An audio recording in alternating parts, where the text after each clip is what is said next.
लोग अपने अपने एस्पिरेशंस को अपने माइंड में रिकॉल करके रखिएगा, वो चाहते क्या है, वो पाना क्या चाहते हैं, होना क्या चाहते हैं, बनना क्या चाहते हैं, जिस वजह से उन्होंने बीटेक में एडमिशन लिया। अगर ये हमें क्लियर रहेगा कि हम पाना क्या चाहते हैं, होना क्या चाहते हैं और बनना क्या चाहते हैं, तो फिर हम उसके लिए सोच पाएंगे कि इसको पाने के लिए हमें करना क्या क्या है। उसी पॉइंट ऑफ व्यू से हम बात करेंगे आपके साथ, और जो भी बात करेंगे वो एक प्रस्ताव के रूप में, एक प्रपोजल के रूप में हम आपको रखेंगे। ध्यान रखिएगा बच्चों, हम आपके साथ कोई भी बात ऐसी नहीं करने वाले हैं, चाहे वैल्यू एजुकेशन के लिए जब आप सेकेंड ईयर में पढ़ेंगे तब भी, या इंडक्शन प्रोग्राम में भी जो आपके सामने बात रखी जा रही है, उसमें हम कोई भी बात ऐसी नहीं करेंगे जहां हम आपको ये कहें कि यही सही है, आपको ऐसा मानना पड़ेगा, आप मान लो। नहीं, हम यहाँ पर जो भी बात कहेंगे वो प्रस्ताव के रूप में होगी। आपको उसे अपने अधिकार में जांचने का, परखने का पूरा स्कोप है। आप उसे वेरीफाई करें, उसको प्रूफ हासिल करें, उसको एक्सपेरिमेंट करें, एक्सपीरियंस करें, अपने पास्ट लाइफ से ऑब्जर्वेशंस करें, और उसके बेसिस पर जो सही है, आपको नेचुरली एक्सेप्टेबल है, और जो आपको नेचुरल एक्सेप्टेंस से मैच कर रही है, उन बात को आप आराम से स्वीकार पाएंगे, जी पाएंगे। इस पॉइंट के लिए, इस प्रोसेस के लिए हम आपके साथ एक डायलॉग शुरू कर रहे हैं। ये डायलॉग हमारे और आपके बीच में स्टार्ट हो रहा है, लेकिन इफेक्टिव तब होगा जब ये आपके अपने अंदर शुरू हो पाए। तो अब मैं आपसे पूछ रही थी कि अगर हम देखें तो हमारी मेन चाहना क्या है, हम होना क्या चाहते हैं, बनना क्या चाहते हैं, या पाना क्या चाहते हैं। तो इसमें कुछ क्वेश्चंस हमने रखे हैं, जितना हमारे एक्सपीरियंस में दिखाई दिया है। आप लोग देखिएगा कि क्या ये आपके लिए भी एक्सेप्टेबल है या नहीं। पहला क्वेश्चन हमने रखा, क्या हम सुखी होना चाहते हैं? आप लोग अपने अपने लिए चेक करिए और अपने आप से पूछिए, क्या आप सुखी होना चाहते हैं? क्या मैं सुखी होना चाहता हूँ? देखिएगा हाँ या ना। इसमें फोकस करना है इस बात पे कि हम चाहना की बात कर रहे हैं, वांट की बात कर रहे हैं, हम होते हैं या नहीं, हम हैं या नहीं, अभी इस पर फोकस नहीं कर रहे। अभी हम मेन फोकस किस बात पे कर रहे हैं कि हम चाहते क्या हैं, व्हाट डू वी वांट। एक बार हमें ये क्लियर हो कि जो हम चाहते हैं वो हम ही चाहते हैं, हमने किसी की जबरदस्ती मानकर नहीं रखी है, तो फिर हम उस पर सेल्फ मोटिवेट होकर कोशिश कर पाएंगे अचीव करने की। तो अपने आप से पूछो, क्या हम सुखी होना चाहते हैं? फिर अपने आप से पूछो, क्या हम समृद्ध होना चाहते हैं? दोनों में एक डिफरेंस है। यहाँ हम फीलिंग्स इमोशंस की बात कर रहे हैं, यहाँ हम लाइफ में जीने के लिए जितनी फैसिलिटीज चाहिए उनकी बात कर रहे हैं। उन फैसिलिटीज के कॉन्सेप्ट में क्या हम एक ऐसा स्टेबिलिटी या एक ऐसा कंफर्मेशन चाहते हैं कि जितना मेरे को रिक्वायरमेंट है वो मुझे मिल रहा है, आराम से मिल रहा है और पूरी तरह से मिल रहा है या नहीं। उस पॉइंट ऑफ व्यू से मैं चाहता क्या हूं कि मेरे को सारी फैसिलिटीज मिल जाएं जितनी मुझे रिक्वायर्ड है, या मुझे कॉम्प्रोमाइज करके, एडजस्ट करके, सेक्रीफाइस करके जीना पड़े। दोनों ही एस्पेक्ट में देखो, feelings, emotions and body needs या फिजिकल फैसिलिटीज की नीड्स के पॉइंट ऑफ व्यू से हम चाहते क्या हैं। फिर जब दोनों के लिए अगर आपका आंसर यस निकलता है कि हाँ मैं सुखी होना चाहता हूँ और मैं समृद्ध होकर जीना चाहता हूँ, तो फिर क्या इन दोनों की निरंतरता भी हमारी चाहना में है, या हम चाहते हैं कि ये एक दो बार हो और उसके बाद कभी ना हो, या हम ये चाहते हैं कि आज हो, कल ना हो, फिर परसों हो, फिर उसके अगले दिन ना हो। हम क्या चाहते हैं? हमेशा, हर बार, हर तरीके से हम सुखी समृद्ध होना चाहते हैं, या हम कभी कभी होना चाहते हैं? इसको चेक कीजिएगा। जब चेक करेंगे तो डेफिनेटली आपके पास कुछ क्वेश्चंस आएंगे। जैसे एक क्वेश्चन ये आएगा कि अगर हम लगातार इसके लिए निरंतर इसमें सुखी और समृद्ध हो जाएं, तो फिर ना तो सुख महसूस होगा, और ना ही हमें अपने डेवलपमेंट का स्कोप दिखाई देगा। इसको अभी क्वेश्चन को हम डील करेंगे आगे, इसको लेंगे, इस पे भी डिस्कशन करेंगे। लेकिन फिलहाल हम अपने डिजायर को पहचाने। अभी हम उसको लॉजिक रीजनिंग के थ्रू, या इस तरह के रैशनलाइजेशन के थ्रू, या क्रॉस क्वेश्चनिंग के थ्रू एक्सेप्टेंस या रिजेक्शन को ना देखें। अभी हम इन सारे इन्फ्लुएंसेस, इन सारे लॉजिक्स को हटा के अपनी बेसिक डिजायर के ऊपर सोचें कि हम चाहते क्या हैं। फिर हम देखेंगे कि हम आज के वक़्त में इसको पा रहे हैं या नहीं? What we are today. हम सुखी होना चाहते हैं, तो क्या हम सुखी हैं? अब आपके पास आंसर आएगा नहीं, अभी तो पूरी तरह से नहीं है। कभी-कभी सुखी हैं, कभी-कभी नहीं हैं। और जब सुखी हैं तब भी ऐसा होता है कि कोई ना कोई टेंशन तो बनी ही रहती है। फिर क्या हम समृद्ध हैं? हम होना चाहते हैं समृद्ध, प्रॉस्पेरस, क्या हम प्रॉस्पेरस हैं? तो जब ये देखेंगे कि हम प्रॉस्पेरस हैं या नहीं, तो दिखेगा कि नहीं, अभी तो बहुत सारी चीज़ें हैं जो मुझे चाहिए और मुझे अभी तक नहीं मिली। फिर ध्यान आएगा, अरे! मुझे तो पापा-मम्मी से ये भी माँगना है, वो भी माँगना है, अब तो कॉलेज पहुँच गया हूँ, तो डेफ़िनेटली मेरे पास बाइक होनी चाहिए, एक बढ़िया मोबाइल होना चाहिए, ये भी होना चाहिए, वो भी होना चाहिए। तो ये तो अभी मेरे पास नहीं है, तो फिर तो मैं समृद्ध नहीं हूँ। फिर जब ये दोनों ही नहीं हैं, अभी मैं सुखी भी नहीं हूँ, अभी मैं समृद्ध भी नहीं हूँ, तो निरंतरता कहाँ से हो जाएगी? इसलिए देखेंगे तो पता चलेगा कि जो हम चाहते हैं, वैसा हम अभी हो नहीं पाए हैं। जो हम बनना चाहते हैं, जो हम होना चाहते हैं, जो हम पाना चाहते हैं, वो अभी हमारी रियलिटी नहीं है। एक गैप है। अब वो गैप क्यों है, इसको हम देखना शुरू करेंगे। ये गैप कैसे कंप्लीट होगा, ये तब समझ में आएगा, जब हम ये समझ पाएँ कि ये गैप क्यों है। जब ये देखना शुरू करते हैं तो दिखता है कि हम सुखी होना तो चाहते हैं, बट सुखी हो नहीं पा रहे, क्योंकि बहुत सारे रीज़न्स काम कर रहे हैं। कहीं पर मेरे क मर्ज़ी के अकॉर्डिंग मैं नहीं कर पाता, कहीं दूसरों का कुछ न कुछ ऐसा हरकत हो जाती है कि मैं परेशान हो जाता हूँ ना चाहते हुए भी। लेकिन हाँ, मैं सुखी तो नहीं हूँ। फिर समृद्धि की बात करें, तो अभी तो बहुत सारी चीज़ें हैं, जो मुझे नहीं मिली हैं, पाना चाहता हूँ। तो फिर क्या करें? तो फिर अब हम देखना शुरू करेंगे, सोचना शुरू करेंगे, अगर ये नहीं है और मैं पाना चाहता हूँ, तो फिर कैसे मिलेगा? हाँ, लेकिन इसके लिए क्वेश्चन वहाँ पे आएगा कि मैं एक्चुअली सुखी होना चाहता हूँ या नहीं? और उस सुख की निरंतरता चाहता हूँ या नहीं? मैंने अभी आपको बोला था ना कि जब हम ये पूछते हैं अपने आप से कि निरंतरता होनी चाहिए या मैं निरंतरता में सुखी समृद्ध होना चाहता हूँ, तो एक बार माइंड में ज़रूर आता है कि भई सुख और दुःख तो सिक्के के 2 पहलू हैं। एक रहेगा तो दूसरा भी रहेगा। अगर मैं सुखी होता रहूँगा तो फिर दुःख नहीं समझ में आएगा, और अगर दुखी होऊँगा तभी तो मुझे सुख की कीमत समझ में आएगी।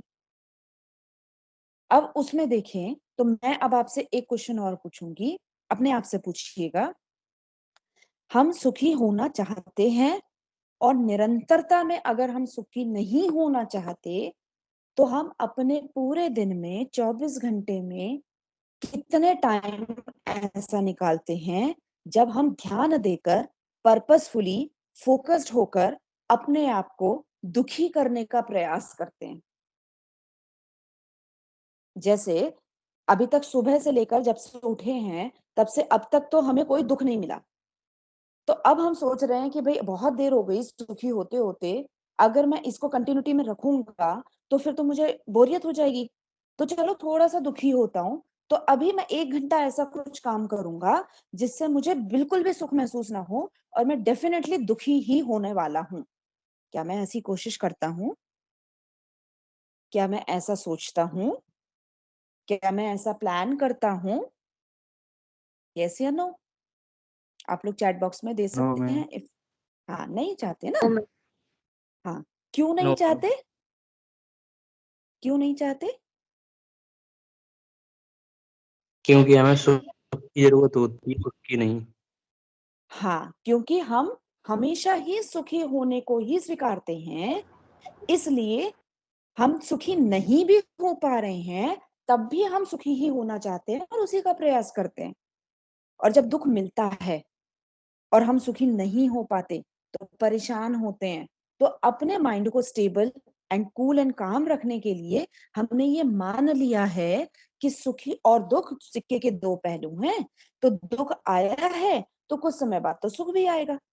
इससे एटलीस्ट हमारी परेशानी कुछ हद तक कम होती है, लेकिन हम सुखी हो जाएँ, ये ऐसा नहीं हो पाता।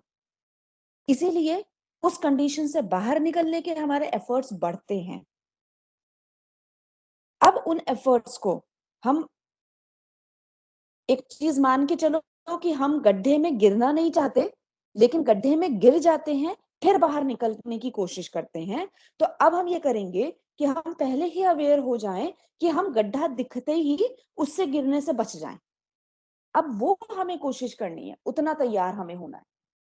उतना तैयार होने के लिए जो ये गैप है हमारा, हमारे होने में और हमारे चाहना में, अब इसी गैप, तो ये गैप हम कैसे भरें?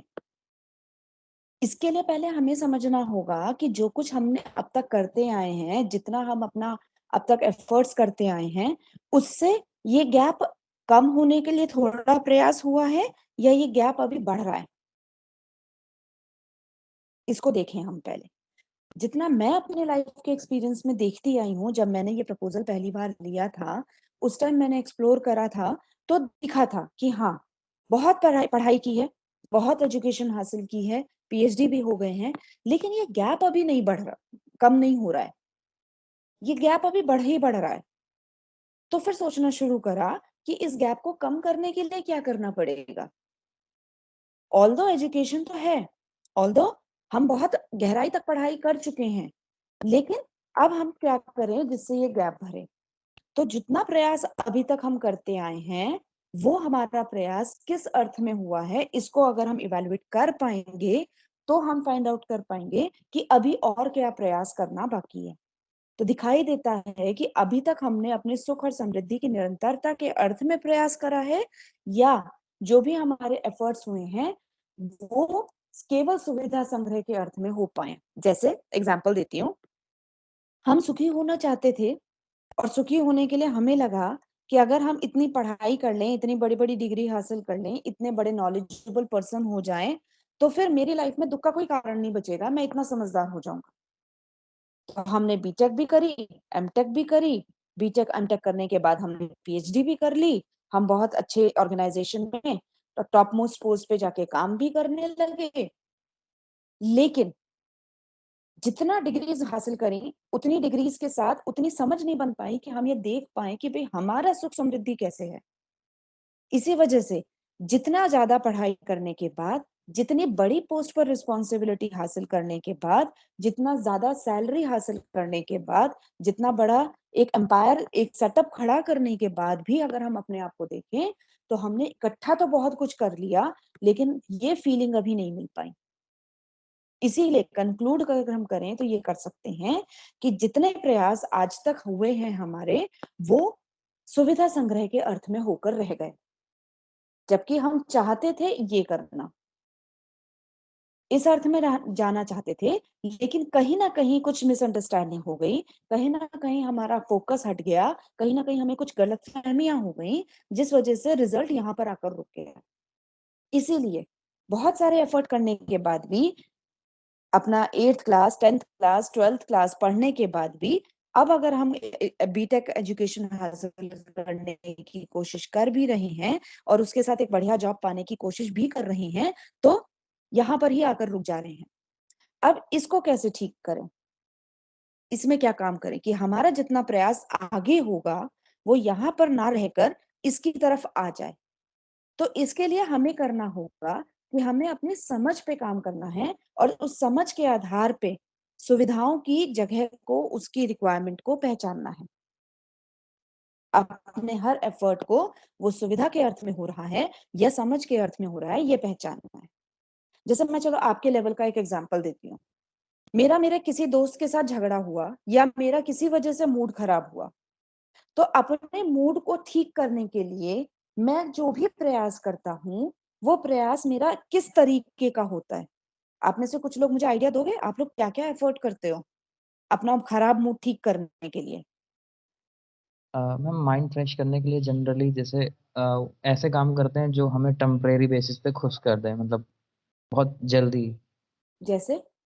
जैसे मैं ई स्पोर्ट्स खेल लेता हूँ, या फिर ठीक है। हुँ, ऐसे ही ऐसे ही, या फिर हाँ, किसी दोस्त से बात कर लेता हूँ, जैसा आपने ठीक बताया अभी।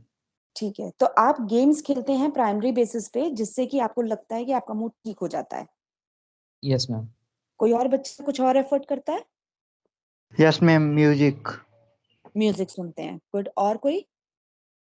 मैम पियानो साइड मैम जैसे हम करने के, अपने पेरेंट्स से बात कर, इट मोटिवेट्स मी ऑल्सो। और अगर मैं पढ़ के उससे मेरा मूड खराब है तो मैं वॉक जाना प्रेफर करती हूँ। ओके, ठीक है। हो जाते हैं मैम। लाइक हम हम वो लोग काम मतलब करते हैं मैम जिससे हमें, हाँ बोलो बेटा।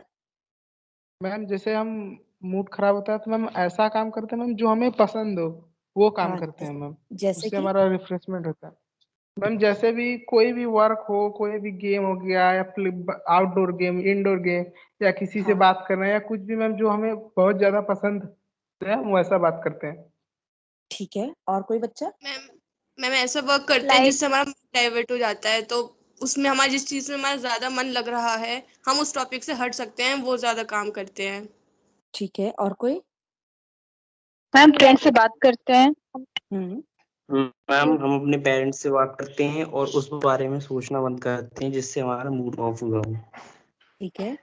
अच्छा, कोई एक दो Good बच्चे morning, और ma'am. बता दो। Good morning.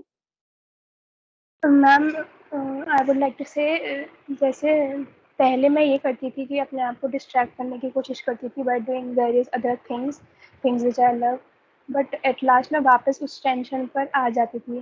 So now what I do is I sit, I relax, I make my mind okay, I accept what has happened, I think on it, I give my self time, और उसके बाद सब normal लगने लगता है, मतलब I accept it in my mind. Okay, ठीक है। तो मुझे बहुत सारे बच्चों के एफर्ट्स पता चले। अगर मैं इन सबको कलेक्ट करके सोचना शुरू करूं तो ज्यादातर बच्चों के एफर्ट्स इस एरिया पे आ रहे हैं कि कुछ ना कुछ फिजिकल फैसिलिटी या कुछ ना कुछ एक्यूमुलेशन हम कर रहे हैं जिसके बेसिस पर हम अपने माइंड को डाइवर्ट करने की कोशिश कर रहे हैं। प्रॉब्लम वहीं की वहीं बनी हुई है, टेंशन वहीं की वहीं बनी हुई है, लेकिन हम किसी ना किसी और फिजिकल फैसिलिटी पर अपना डिस्ट्रैक्शन करके अपने आप को स्टेबल करने की कोशिश करते हैं। लेकिन जैसे लास्ट में इस बच्चे ने बोला, उससे हो नहीं पाता, कंप्लीट नहीं हो पाता। तब हम क्या करें? तब करने का यही प्रोसेस है कि हम अपने आप के साथ सेल्फ इंट्रोस्पेक्शन करके, सेल्फ एक्सप्लोरेशन करके खुद उस प्रॉब्लम को पहचान कर उसका सोल्यूशन करना शुरू करें।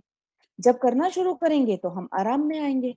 आराम में आएंगे तो वो प्रॉब्लम जो रूट कॉज के साथ है, वो रूट कॉज हटेगा, जिस वजह से आगे भी अगर कभी प्रॉब्लम आ रही है तो वो प्रॉब्लम वहां पे हमें परेशान नहीं करेगी, उतना हम डेवलप हो पाएंगे। उसी का अर्थ में अब हमें अपने आप के, अपनी लाइफ को आगे भी देखना है कि जो भी हम प्रयास कर रहे हैं, देखो इसमें जितने भी प्रयास आपने अब तक किए किसी के भी गलत नहीं है, मैं ये नहीं कहूंगी आपने गलत किया, लेकिन हाँ, आप ये इवैल्यूएट जरूर कीजिएगा वेदर इट इज कंप्लीट और नॉट। क्या उससे एक्चुअली वो रूट प्रॉब्लम खत्म हो गई जिस वजह से मैं दुखी हो रहा था? क्या मैं ये कंफर्म हो गया कि इससे आगे कभी भी मुझे दोबारा इस इशू में दुख नहीं होगा? अगर नहीं तो इसका मतलब जितने प्रयास मैं अब तक करते आया हूं उसके अलावा भी अब थोड़ा सा एक्स्ट्रा काम करना है, और उस एक्स्ट्रा काम करने के लिए ही हम आपको अब कुछ प्रस्ताव देंगे, जिसमें सबसे पहली बात यह है कि हम देखें कि ये जो सुख और दुख का कॉन्सेप्ट है, ये जो पढ़ाई का कॉन्सेप्ट है, ज्ञान का कॉन्सेप्ट है, ये किस किस स्पीशीज में, किस इस वर्ल्ड में, इस सिविलाइजेशन में या इस एग्जिस्टेंस में किस किस के पास है ये ऑप्शन। तो दिखाई देता है कि जो लिविंग बींग्स हैं उनमें एनिमल्स एंड ह्यूमंस, ये दोनों स्पीशीज ऐसी हैं जो मोर और लेस थोड़ा बहुत डिफरेंस के साथ एक जैसा ही जीने का तरीका रखती हैं। कैसे? हम दोनों को ही फिजिकल फैसिलिटीज की रिक्वायरमेंट है। हम दोनों ही फिजिकल फैसिलिटीज जैसे हवा, पानी, खाना और रहने की जगह, इतनी बेसिक नेसेसिटीज की रिक्वायरमेंट है। और इन तीनों चारों चीजों के बिना हम दोनों ही स्पीशीज सरवाइव नहीं कर सकती। इसलिए ये हमारे लिए बेसिक नेसेसिटीज में आ गया। लेकिन क्या अगर ये हमें मिल जाता है और जानवरों को मिल जाता है तो दोनों में से कौन ज्यादा कंफर्टेबल जी पाता है? इसको देखें तो दिखाई देता है कि एक जानवर का अगर उसे खाने को, पीने को और रहने को अच्छे खासी जगह मिल जाए तो फिर उसे किसी और बात की चिंता नहीं है। ना उसे बीटेक की डिग्री करनी, ना उसे मेडिकल की डिग्री करनी, ना उसे ग्लोबल वार्मिंग की चिंता है, ना उसे पॉलिटिकल डेवलपमेंट की चिंता है, ना उसे किसी और तरह की चिंता है। आराम से खाएंगे पेट भर, पानी पिएंगे और आराम से एक जगह बैठेंगे। दैट मीन्स ये सारी चीजें अगर जानवर के लिए हैं तो उसके लिए कंप्लीट हैं, सफिशिएंट हैं। लेकिन अगर यही चीज सिर्फ इतनी ही हमें मिल जाए तो, इसके अलावा हम कुछ और ना मिल पाए या हम ना देखें, तो पॉसिबल है कि हम आराम से रह पाएंगे? आप इसको सोचना शुरू नो करें। मैम। मैम हाँ, तो दिखता है कि इतने से तो हमारा काम नहीं चलता, हमें इसके साथ 100 और चीजों की जरूरत होती है। इतना मिल जाए, ये हमारे लिए सबसे पहले ऑप्शन में आ गया कि ठीक है, हमें हवा, पानी, रोटी और रहने की जगह मिल जाए। इतना मिल गया तो फिर मैं डेफिनेटली इसके आगे सोचना शुरू करता हूँ कि अब मुझे और क्या मिल सकता है, अब मैं और क्या कर सकता हूँ, अब मैं और क्या पा सकता हूँ। दैट मीन्स इंसान के लिए, मानव के लिए सिर्फ जिंदा रहना सही काफी नहीं है, वो जिंदा रहने के साथ साथ एक बेटर लाइफ जीना चाहता है। इसीलिए कहा कि हम अगर सिर्फ फिजिकल फैसिलिटीज पे फोकस करके ही जीना शुरू कर देते हैं, we are not living a complete life, we need some relationship also to fulfil that requirement.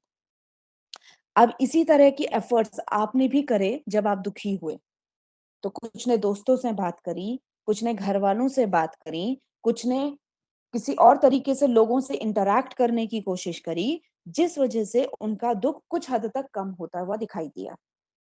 ठीक, लेकिन फिर भी देखें तो दुख का कारण सबसे बड़ा क्या होता है हमारे लिए?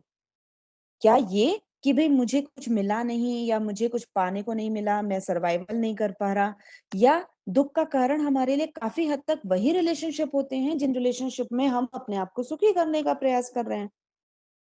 तो दिखाई देता है कि काफी हद तक हमारे दुख का मूल कारण वो संबंधों का निर्वाह न हो पाना होता है, क्योंकि संबंध तो हम सब जीते ही हैं। जानवर को देखो तो जानवर को संबंध का समझ नहीं बनती, इसीलिए उसके लिए अपना अपना पेट भरना काफी होता है, और अगर उसका अपना पेट भर जाए तो उसे किसी बात की चिंता नहीं है। लेकिन मानव के लिए बहुत सारी बातें हैं। हम कई बार ऐसा भी फील करते हैं, देखते हैं कि हमारा पेट भर जाए उससे पहले हमारे अपनों का पेट भर जाए। हम दुखी हैं, लेकिन हमारा अपना कोई हमसे ज्यादा दुखी है या हमारी ही तरह दुखी है, तो हम अपना दुख भूलकर उसको खुश करने के प्रयास में ज्यादा लग जाते हैं। क्यों? क्योंकि हमारे लिए संबंध किसी भी सुविधा से पहले आते हैं। और अगर हमें दुख मिल रहा है तो कहीं ना कहीं उसका कारण वही संबंध की पूर्ति ना हो पाना होता है।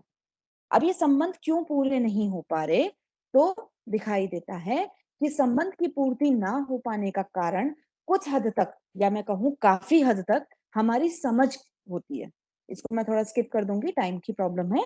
तो हमारी समझ होती है कि हम अपने संबंध में कितना समझ के साथ जी पा रहे हैं। जैसे हमारे दोस्त हैं, हमारे माँ बाप हैं, हमारे भाई बहन हैं, हमारे अपने हैं, हम उनके साथ बहुत सारी पॉजिटिव फीलिंग्स के साथ जुड़े हुए हैं। उनके बिना जीना हमारे लिए हमें पॉसिबल दिखाई नहीं देता।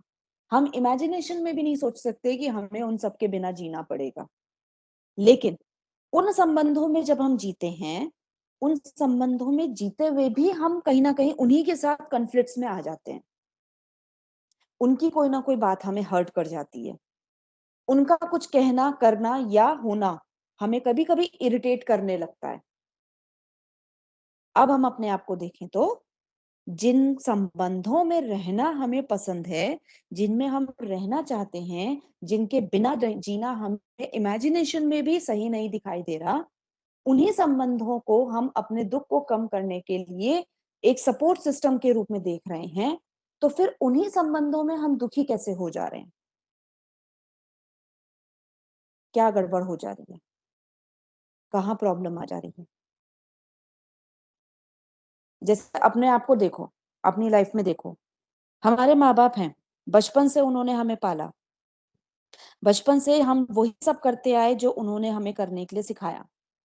हम उन पर पूरा विश्वास करते थे और जैसा वो हमें कहते जाते थे हम करते जाते थे, ये सोचे समझे बिना कि वो सही है या नहीं है। ठीक? और जब हम उनको देखते थे तो ये भी कंफर्म होता था कि वो हमें कभी नुकसान नहीं पहुंचाना चाहते, वो हमारा कभी गलत नहीं करना चाहते, इसलिए हम पूरी तरह से उन्हें फॉलो करते थे। लेकिन एक पर्टिकुलर एज के बाद जब हमें अपनी समझ बननी शुरू हुई, हमने अपने डिसीजन लेने की कैपेसिटी अपने अंदर देखी, उन्हीं माँ बाप के साथ अब हमें बहुत सारे क्लैशेस आने शुरू हुए।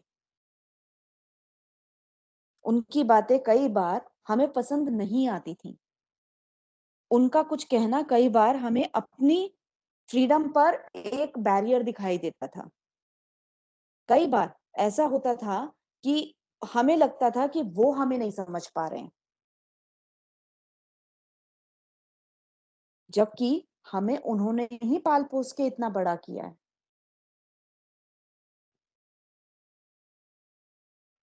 ऐसा क्यों हो गया? पहले तो जब हम छोटे थे, पूरी तरह से उन पे डिपेंडेंट थे, तब तो कभी हमें ये विचार नहीं आ रहे थे। हम थोड़ा-सा फ्रीडम या इंडिपेंडेंस में आए, अपने आप को अपने तरीके से सँभालने की हमारे अंदर कैपेबिलिटी आई, तो फिर वही माँ-बाप के साथ हमें प्रॉब्लम क्यों होने लगी?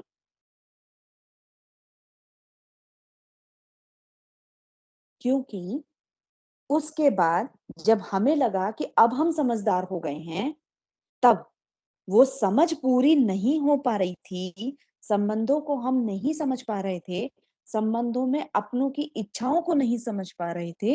इस वजह से उनका होना, उनका करना, उनका कहना कई बार हमें इरिटेट कर जा रहा था। और उस इरिटेशन में क्या हो जाता है कई बार, हम न चाहते हुए भी उनके साथ कुछ हार्श वर्ड बोल जाते हैं, गुस्सा कर जाते हैं, गुस्से में कुछ ना कुछ गलत बात बोल जाते हैं। फिर जब गुस्सा शांत होता है, तो फ़ील होता है कि नहीं ये तो गड़बड़ हो गई। हम तो ऐसा नहीं कहना चाहते थे, मुँह से निकल गया। अब गड़बड़ हो गई, तो फिर हम अपना गुस्सा शांत होने पर उनसे रिक्वेस्ट भी करते हैं, सॉरी भी माँगते हैं, कंपनसेट भी करते हैं। उन्हें समझाने की भी कोशिश करते हैं कि नहीं हमारे मन में गलत नहीं है, लेकिन हमारे मुँह से निकल गया। लेकिन इन सब में सबसे ज़्यादा मिसिंग लिंक क्या है? जो मैं देख पाती हूँ, वो ये कि हमारे पास ये दोनों हैं, सुविधाएँ भी जो हमें हमारे पेरेंट्स अरेंज करके दे रहे हैं और संबंध भी जो बाय बर्थ हमारे पास कुछ अवेलेबल हैं और कुछ हम सोसाइटी में जैसे-जैसे डील करते जाते हैं, दोस्त के रूप में, नेबर्स के रूप में या और किसी तरह से इन संबंधों को बनाते जाते हैं। लेकिन इन दोनों ही तरह की रिक्वायरमेंट्स के साथ-साथ एक और रिक्वायरमेंट हमें दिखाई देती है, जिसको हम कह रहे हैं समझ, इन दोनों के बारे में। और ये समझ अगर नहीं बन पाई है, अगर हम इन संबंधों को, इन सुविधाओं को टेकन फॉर ग्रांटेड ले रहे हैं कि ये तो हमारे पास रहेंगे ही, चाहे हम कैसे भी जिएँ, तो फिर वहाँ पे प्रॉब्लम शुरू होती है। इसीलिए कहा कि इन संबंध और सुविधाओं के साथ-साथ समझ की ज़रूरत है और ये समझ अगर सही ढंग से बन जाए, समझ हमारी सही प्रायोरिटी पर हम डेवलप कर लें, तो फिर इस समझ के आधार पे संबंधों में जीते हुए हम सुखी हो पाते हैं और इस समझ के आधार पे सुविधाओं में जीते हुए हम समृद्ध हो पाते हैं। लेकिन ये सुख और समृद्धि दोनों हमारे लिए तभी इंश्योर हो पाती हैं जब इन दोनों के साथ हम इस पर काम कर पाएँ। इस पर काम करने के लिए हमने जो एफर्ट्स शुरू करें, उन एफर्ट्स को एजुकेशन कहा गया, शिक्षा कहा गया।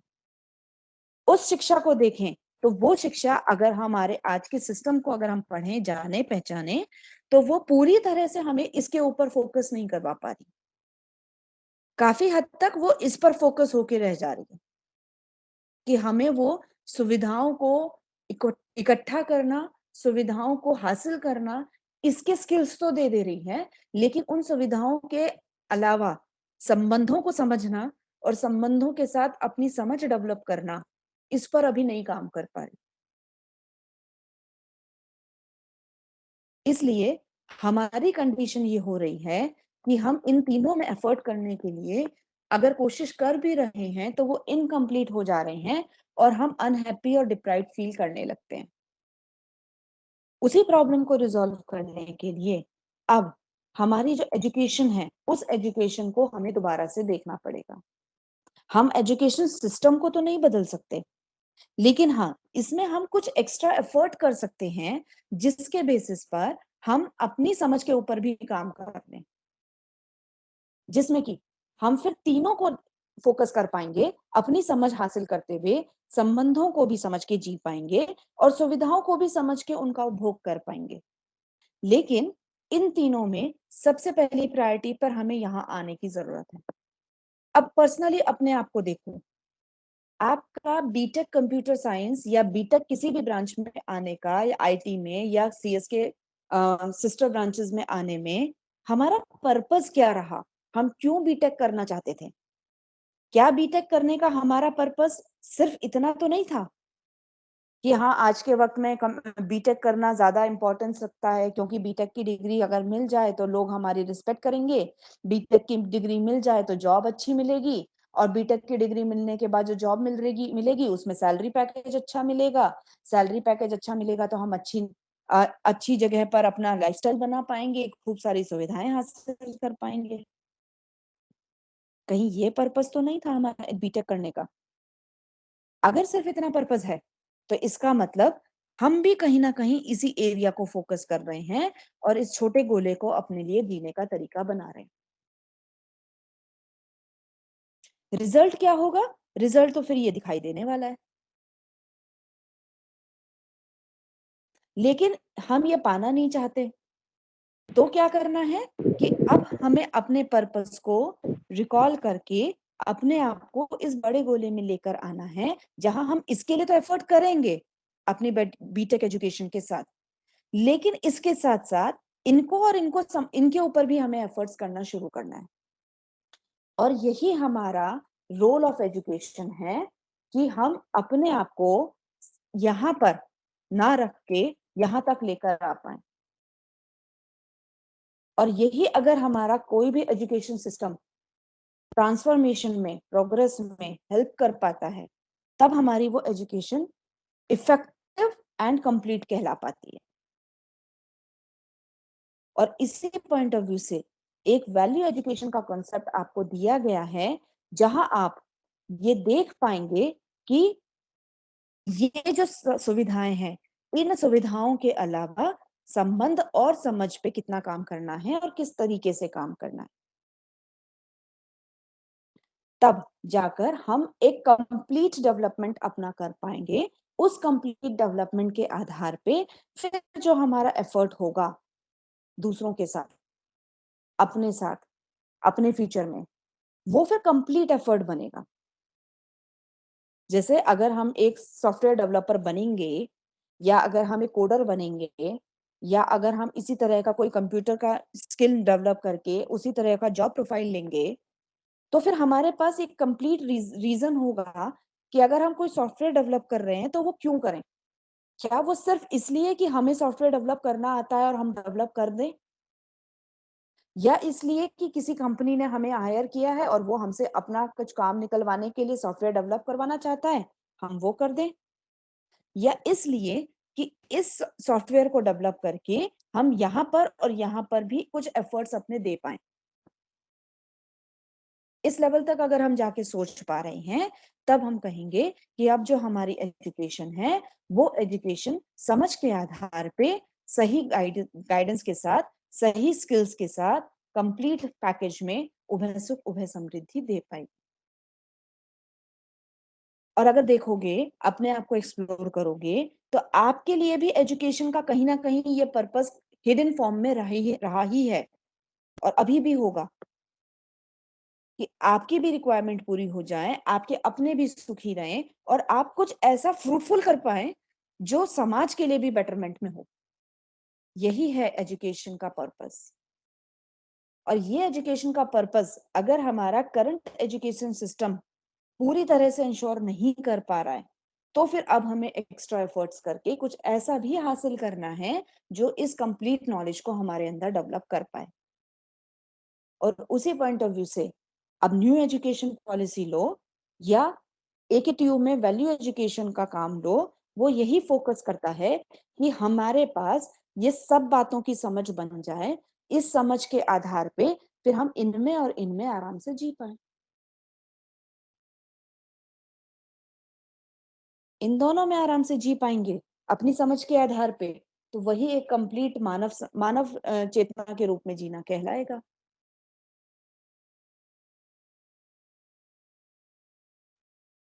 ठीक है, तो अब हम क्या करना है, अब हमें क्या करना है अपने आप में समझ हासिल करने के लिए, कि देखो बीटेक में कुछ बातें तो आपको सिखाई जाएंगी, बहुत कुछ सिखाया जाएगा। फर्स्ट ईयर में फिजिक्स, केमिस्ट्री, मैथ सिखाई जाएगी, उसके साथ साथ आपको कंप्यूटर्स की भी नॉलेज दी जाएगी, और कुछ ब्रांचेस के बारे में बताया जाएगा, कुछ और सब्जेक्ट्स के बारे में बताया जाएगा। फिर सेकेंड ईयर ऑनवर्ड्स आपको कोर ब्रांच में भेजकर वहां आपको कोर सब्जेक्ट्स के बारे में, कंप्यूटर्स की और डीप नॉलेज दी जाएंगी। लेकिन वहां तक नॉलेज हासिल करने के साथ अब इस नॉलेज को भी हासिल हम कर पाए, इसके लिए एफर्ट करना शुरू करेंगे, और इन नॉलेज को हासिल करके इनके आधार पे फैमिली में, रिलेशनशिप में लोगों के साथ जीने का प्रयास करके, सुविधाओं के साथ उनका उपभोग सही तरीके से हो, ये प्रयास करके जब हम जिएंगे तभी हैप्पीनेस एंड प्रोस्पेरिटी इंश्योर हो पाएगी। और अगर ये हो पा रहा है तभी हम कह रहे हैं now this is the actual role of education for a human being.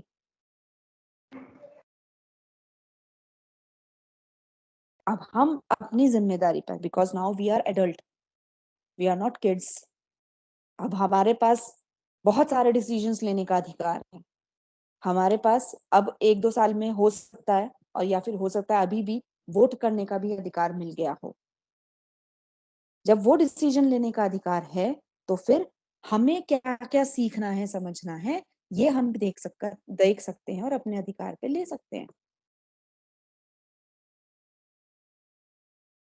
तो अब इतनी जिम्मेदारी पूर्वक हम सोच पाए और अपने आप को छोटे गोले में ना रखकर इस बड़े गोले में इन सबके साथ तैयार कर पाए, ये हमारे लिए मेन पर्पस में आएगा। यही हमारे आज के एजुकेशन सिस्टम का main reason, main goal, main purpose भी है। अगर हम ये कर पा रहे हैं तो हम एक यूनिवर्सल ह्यूमन ऑर्डर तक आकर जी पाएंगे, जहां अपनी रिक्वायरमेंट्स को फुलफिल करते हुए दूसरों के साथ निरंतर सुखी होकर जीते हुए अखंड समाज, सार्वभौम व्यवस्था में अपना पार्टिसिपेशन दे पाएंगे। तब एज अ ह्यूमन बीइंग हमारा जीना एक्चुअली फ्रूटफुल हो पाएगा। अब आप अपने आप को देखना शुरू करो कि आपको जो भी एजुकेशन अब तक मिलती आई है, क्या वो कंप्लीट एजुकेशन इसके साथ साथ इन दोनों पर भी आपको कुछ समझ डेवलप कर पाई, या कहीं ऐसा तो नहीं कि डायरेक्टली या इनडायरेक्टली हमें कुछ ऐसी एजुकेशन मिलती आई है जो इसको तो ठीक बता रही है, लेकिन इनमें कहीं ना कहीं कुछ गलत संदेश भी हमें पहुंचा दे रही है, लोगों के साथ विरोध पूर्वक जीना सिखा रही है, लोगों के साथ कंपटीशन करके जीना सिखा रही है, लोगों के साथ स्ट्रगल करना सिखा रही है, कट थ्रोट कंपटीशन में हमें डाल रही है। कहीं ऐसी तो एजुकेशन नहीं मिली है हमें अभी तक। अगर मिली है तो फिर हम डिसाइड करें कि उतने में जीने में हम सुखी होंगे, नहीं तो फिर क्या और जानना है, क्या और समझना है। तब हम कहेंगे कि हाँ, now I am getting a complete education that will help me to achieve all the goals of my life. तो ये इतनी बात है जिसको मैं अभी इतने कम टाइम में आपके साथ रख सकती थी। अगर किसी को कुछ पूछना है तो बताइए। मैम। हाँ बेटा। मैम, जैसा कि एक बार आपने बोला था कि वो गैप रह जाता है, इतनी एजुकेशन पाकर भी मतलब उस गैप को फिल नहीं कर पाते, बढ़ता ही जाता है। बिल्कुल। तो मैम जैसे साथ के साथ एजुकेशन भी चलती जा रही है हमारी, तो और उस गैप को भी मेंटेन रखे, तो वो गैप मेंटेन कैसे करा जा सकता है एजुकेशन के साथ ही? मेंटेन करना है या गैप कम करना है? नो, नहीं मतलब मैम जो प्रोस्पेरिटी भी पा सके, अपने फैमिली के साथ अच्छे रिलेशन भी बना सके, और उस गैप को जितना हो सके उतना कम करे, फैमिली को उतना टाइम दे, जब प्रोस्पेरिटी भी हो, मतलब लाइफ पूरी कंप्लीट हो। ऐसा क्या करे एजुकेशन के साथ ही?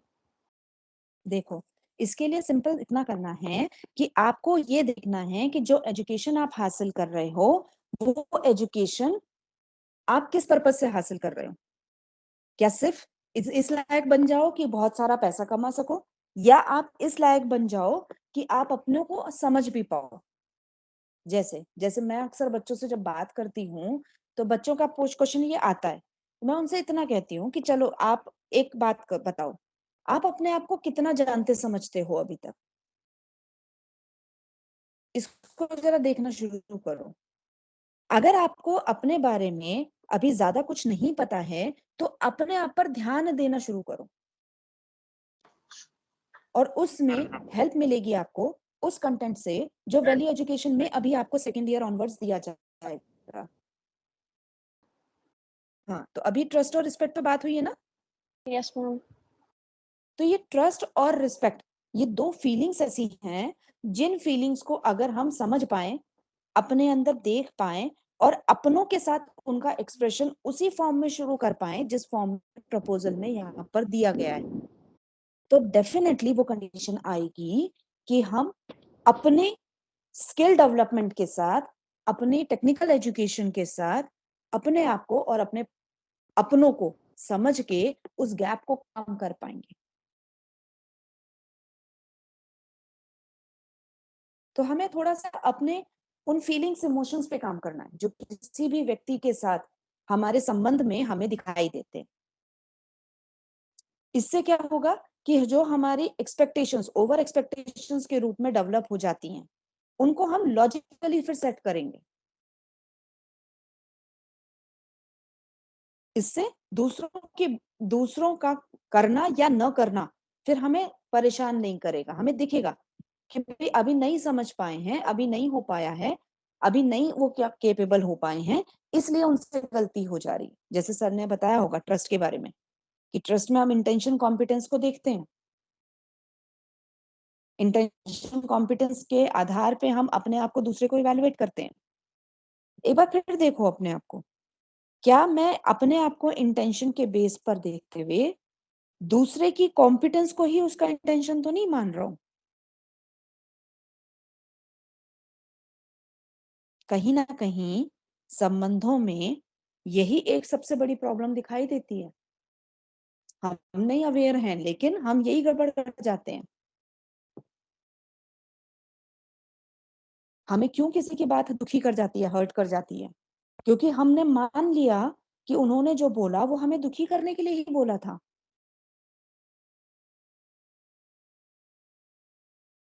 अब अगर मैंने मान लिया कि जो बात बोली गई है वो हमें दुखी करने के लिए ही बोली गई है तो डेफिनेटली हमें दुख मिलेगा, गैप बनेगा, उस व्यक्ति को हम और नहीं समझ पाएंगे। तो अब उसी लेवल पे हमें देखना है, समझना है संबंधों को भी। सुविधाओं के लिए तो काम हो ही रहा है हमारी एजुकेशन सिस्टम से। ठीक है, और किसी बच्चे को कुछ पूछना है? सुगंध ma'am. Thank you so much, ma'am, for the valuable things that you have shared with all of us. I am sure that our students will be highly benefited from all these things. So now I would request coordinator of first year, Dr. Amit Vats, to kindly deliver vote of thanks for respected Dr. Niyati Garg. Thank you, ma'am. Over to you, sir. सबसे पहले मैं धन्यवाद करना चाहूँगा doctor नियति गर्ग, जिन्होंने कि अपना कीमती समय में से कुछ समय निकाल करके हम लोगों को दिया, क्योंकि सभी कॉलेजों में अभी लगभग इंडक्शन प्रोग्राम चला हुआ है और मैडम भी कहीं ना कहीं पूरी तरीके से बिजी थी। ऊपर से AICT के प्रोग्राम चलते रहते हैं तो मैम उसमें भी इन्वॉल्व रहती हैं। तो इतना होने के बाद भी मैम ने हमारे कहने से थोड़ा सा अपना समय स्टूडेंट्स को दिया, अपना आशीर्वाद उनको दिया और बहुत ही अच्छे तरीके से स्टूडेंट की क्वेरी को लिया और अपने कंटेंट को इतने अच्छे तरीके से रखा है ताकि सभी स्टूडेंट्स बहुत अच्छे तरीके से समझ पाएं। जैसा कि मैम ने बताया कि सेल्फ पर हमें काम करना है, केवल और केवल सेल्फ पर। सारी चीजें अपने आप ठीक होने लग जाती हैं अगर हमने अपने सेल्फ को ठीक किया, और उसके लिए हमारे लिए सबसे ज्यादा इंपॉर्टेंट है सही समझ। अगर राइट अंडरस्टैंडिंग है, सही समझ है, तो फिर सेल्फ ठीक होते ही सारी चीजें ठीक होने लग जाती हैं। तो मैम ने इतने अच्छे तरीके से समझाया है, मैम का एक बार फिर से बहुत बहुत धन्यवाद। और बाद में मैं धन्यवाद करना चाहूंगा हमारी सारी फैकल्टीज का, जिन्होंने कि अपना यहाँ पर एक लेक्चर मैम ने जो दिया है उसको बहुत अच्छे तरीके से सुना है, टाइम से सभी लोगों ने ज्वाइन किया। और स्टूडेंट्स का भी बहुत धन्यवाद जिन्होंने कि लेक्चर को बहुत पेशेंस से सुना है और अपनी क्वेरीज मैम के सामने रखी हैं, ताकि हम लोग उसको अच्छे से समझ पाएं और पार्टिसिपेट किया है स्टूडेंट ने। इसके लिए स्टूडेंट्स का भी बहुत बहुत धन्यवाद। थैंक यू मैम, एक बार फिर से आपका बहुत बहुत धन्यवाद कि आपने ये प्रोग्राम में आप उसका पार्ट बने हैं। बहुत बहुत धन्यवाद आपका। Thank you very much. Thank you sir. बस बच्चों के लिए मैं एक एक्टिविटी और इनके सामने डिस्प्ले करना चाह रही थी, अगर बच्चे रुके हों 1 मिनट के जी लिए। मैम, जी जी, है ना। एक छोटी सी एक्टिविटी है, आप लोग अपनी लाइफ में जो भी प्रॉब्लम्स आ रही हैं उनको क्रॉस चेक कर सकते हैं, उनको रिजॉल्व करने के लिए, एफर्ट्स करने के लिए। ये एक छोटी सी एक्टिविटी है, इसको अगर आप देख लें और नोट कर लें या स्क्रीनशॉट ले लें, इसको अगर आप करना शुरू करेंगे, जिसमें कि यहाँ पर हम बात कर रहे हैं कि एक टेबल हम बनाएं कि हमारे लाइफ में क्या क्या बातों की पे प्रॉब्लम हमें फील हो रही है, उसमें हमारे कौन कौन से स्किल्स या कौन से कॉन्सेप्ट्स ऐसे हैं जो कम पड़ जा रहे हैं, जिसकी वजह से लाइफ में वो प्रॉब्लम आ रही हैं। वो प्रॉब्लम के लिए जो भी हम एफर्ट कर रहे हैं उससे वो प्रॉब्लम बढ़ रही हैं या घट रही हैं। फिर हम उसके रूट कॉज को पहचानने की कोशिश कर पाए हैं, तो रूट कॉज क्या है और अभी तक जितने सॉल्यूशंस हमने लिए हैं वो कौन कौन से लिए हैं। इसको अगर हम चेक करना शुरू करें तो दिखेगा, काफी हद तक हमें अवेयरनेस होगी कि कौन कौन से एफर्ट्स अभी करना बाकी हैं। तब हम जाकर काफी सारी प्रॉब्लम्स को अपने रिजॉल्व कर पाएंगे खुद अपने आप, अपनी जिम्मेदारी पर। ठीक है। और ये जो हम ऊपर वाला टेबल दिखा रहे हैं टेक अवेज का, ये टेक अवेज बेटा देखो, इस वक्त जो कंडीशन है 1 घंटे के लेक्चर में, मैं अभी भी आपको वो पूरी बात डिलीवर नहीं कर पाई हूँ जो कि आपके हर प्रॉब्लम के लिए एक अवेयरनेस आपको दे पाए। लेकिन हाँ, यहाँ आपके कॉलेज में बहुत नॉलेजेबल, एक्सपीरियंस्ड और वैल्यू एजुकेशन में काफी काम करे हुए टीचर्स अवेलेबल हैं। आप उनके साथ कांटेक्ट में रहिए और उनसे आपको डेफिनेटली बहुत सारे टेक अवेज मिलेंगे। आप उन टेक अवेज को लीजिए जो आपकी लाइफ में लर्निंग्स के रूप में, मोटिवेटिंग थॉट्स के रूप में, मोटिवेटिंग प्रपोजल्स के रूप में आपको मिलेंगे। उनको आप नोट डाउन करते जाइए और साथ ही साथ उनके बेस पर यहाँ पर अपने काम को शुरू कर लेंगे, तो आपको बहुत सारी प्रॉब्लम्स का सोल्यूशन मिल जाएगा। इसी को कहा है राइट अंडरस्टैंडिंग डेवलप करना। ठीक है। Okay, thank you sir. Okay, thank you ma'am, again thank you. हाँ जी।